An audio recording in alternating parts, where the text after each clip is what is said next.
পুরান ঢাকার অলিগলিতে কান পাতলে এখনো কিছু বিশেষ সুর শোনা যায়, একটা অন্যরকম টান। একদম। এটা একটা ভাষার গল্প। এর মানুষেরা ভালোবেসে বলে ঢাকাইয়া উর্দু। হুম। কিন্তু প্রশ্ন হলো, সময়ের সাথে সাথে মানে এই অনন্য সাংস্কৃতিক রত্ন কি হারিয়ে যাচ্ছে? আর ঠিক এই প্রশ্নটা থেকেই কিন্তু আজকের আলোচনা শুরু। হ্যাঁ, এই প্রশ্নটার উত্তর খুঁজতেই একদল মানুষ একটা অসাধারণ ডিজিটাল উদ্যোগ নিয়েছেন। আজকে আমরা যে বিষয়টা নিয়ে গভীরভাবে দেখব সেটা হলো DAUL1 নামের একটি ওয়েবসাইটের আমাদের সম্পর্কে বিভাগটা। আর আমরা দেখব কিভাবে একটা সম্প্রদায় তাদের ভাষাকে বাঁচানোর জন্য শুধু আবেগ দিয়ে না, বরং প্রযুক্তি আর কি একটা স্পষ্ট পরিকল্পনা নিয়ে একজোট হয়েছে। আর এখানেই তো বিষয়টা আকর্ষণীয় হয়ে ওঠে, তাই না? ঠিক, কারণ এটা শুধু একটা ওয়েবসাইট বানিয়ে কিছু তথ্য দিয়ে দিলাম এমন ব্যাপার না। না না। এটা আসলে একটা আন্দোলন। তাদের মূল লক্ষ্যটা শুধু ভাষাকে সংরক্ষণ করা নয়, বরং তাকে প্রচার করা। প্রচার করা, আর সবচেয়ে বড় কথা হলো ভবিষ্যৎ প্রজন্মের কাছে এটাকে জীবন্ত করে পৌঁছে দেওয়া। আজ আমরা দেখব কিভাবে একটা হাইপার লোকাল সংস্কৃতিকে বাঁচানোর জন্য ডিজিটাল প্ল্যাটফর্মকে একটা খুব শক্তিশালী হাতিয়ার হিসেবে ব্যবহার করা হচ্ছে। চলুন তাহলে এই উদ্যোগের একেবারে গোড়ার কথায় যাওয়া যাক। ওয়েবসাইটে তারা খুব সুন্দর করে একটা কথা লিখেছেন। কোনটা?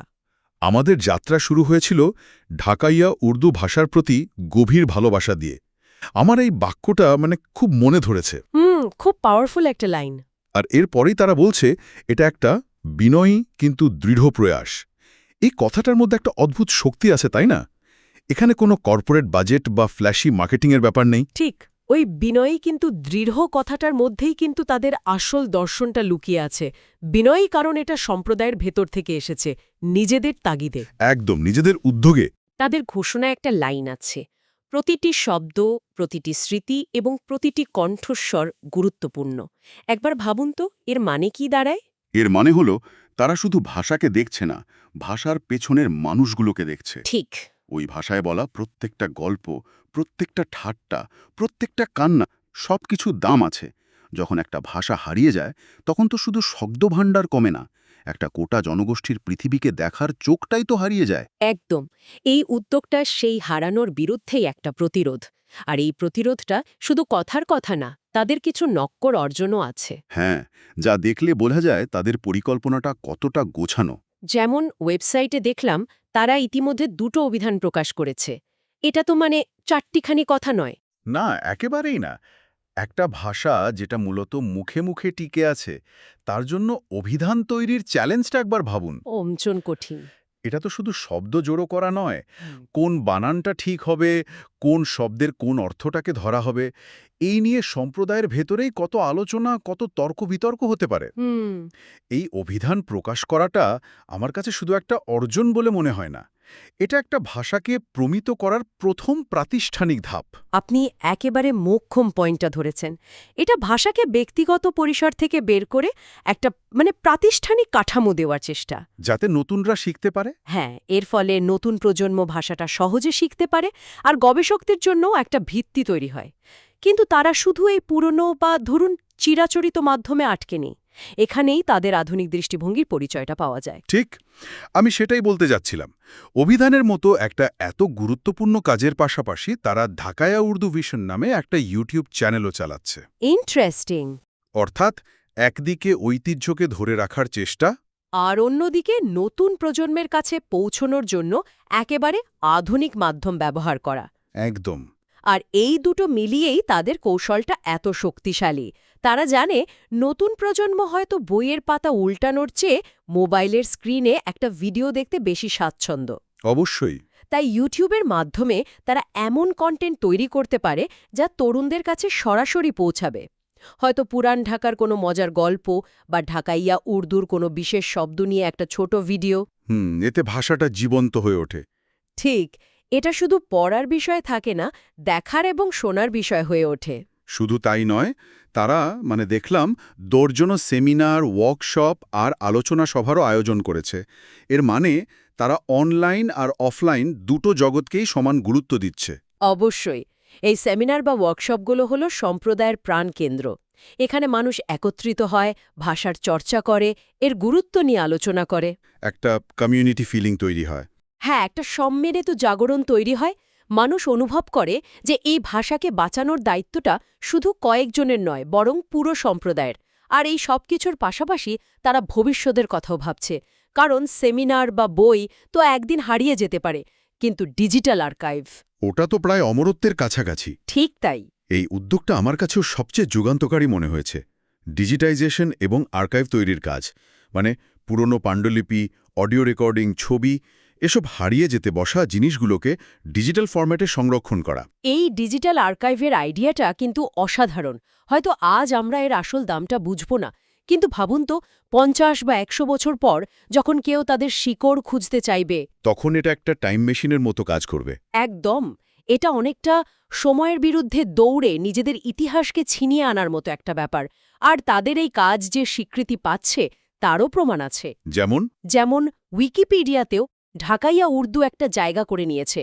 এটা তো তাদের উদ্যোগের কারণেই সম্ভব হয়েছে। তাহলে একদিকে অভিধানের মতো প্রাচ্যবারিক কাজ, অন্যদিকে ইউটিউব আর ডিজিটাল আর্কাইভের মতো আধুনিক প্রযুক্তি, একটা দারুণ ভারসাম্য।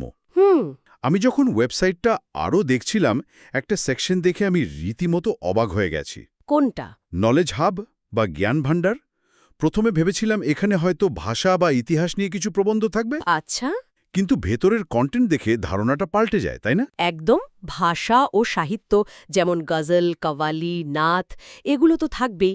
ইতিহাস আর ঐতিহ্য নিয়েও বিভাগ আছে, কিন্তু এর পাশাপাশি সাধারণ জ্ঞান, বিজ্ঞান ও প্রযুক্তি, দৈনন্দিন জীবনের সুরক্ষা, এমনকি পেশাগত স্বাস্থ্যের মতো বিষয়েও সেখানে জায়গা পেয়েছে। ঠিক এই পয়েন্টসটাতেই আমিও একটু অবাক হয়েছিলাম। আমার তো প্রথমে খটকা লেগেছিল, একটা ভাষা সংরক্ষণের ওয়েবসাইটে পেশাগত স্বাস্থ্য বা বিজ্ঞান ও প্রযুক্তি কেন?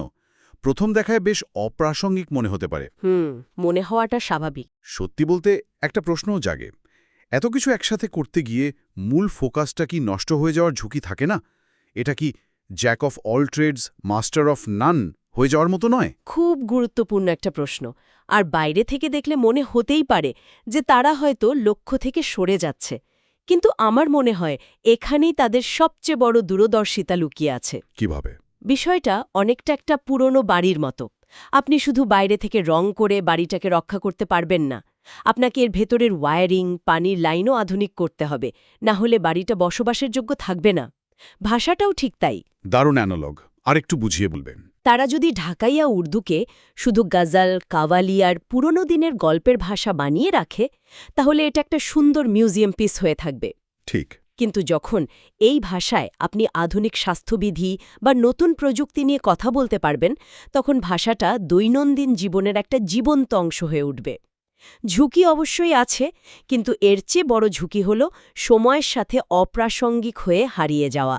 তার মানে তারা বলতে চাইছে ঢাকাইয়া উর্দুতে শুধু কবিতায় লেখা হবে না, বরং এই ভাষা একটা স্মার্টফোনের রিভিউ লেখা যেতে পারে, বা ডেঙ্গু প্রতিরোধের উপায় নিয়েও আলোচনা করা যেতে পারে। একদম।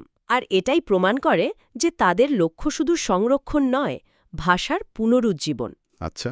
তারা চায় নতুন প্রজন্ম যেন তাদের জীবনের প্রতিটি ক্ষেত্রে, সেটা স্কুলে হোক, কর্মক্ষেত্রে হোক বা বন্ধুদের আড্ডায়, এই ভাষা ব্যবহারে স্বচ্ছন্দ বোধ করে।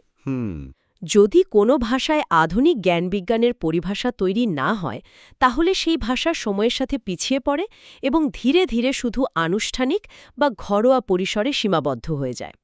এই উদ্যোগটি সেই ফাঁকটা পূরণ করার একটা সচেতন প্রচেষ্টা। তাহলে পুরো বিষয়টা যদি এক জায়গায় আনি, কি দাঁড়ায়?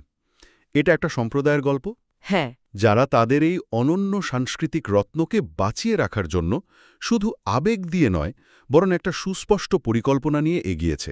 তারা অভিধান প্রকাশ করে ভাষার ভিত্তি শক্ত করেছে, ইউটিউব চ্যানেল দিয়ে নতুন প্রজন্মের কাছে পৌঁছেছে। শুধু অতীতের স্মৃতি হিসেবে দেখছে না, না, তারা এটাকে বর্তমান আর ভবিষ্যতের ভাষা হিসেবে গড়ে তোলার চেষ্টা করছে।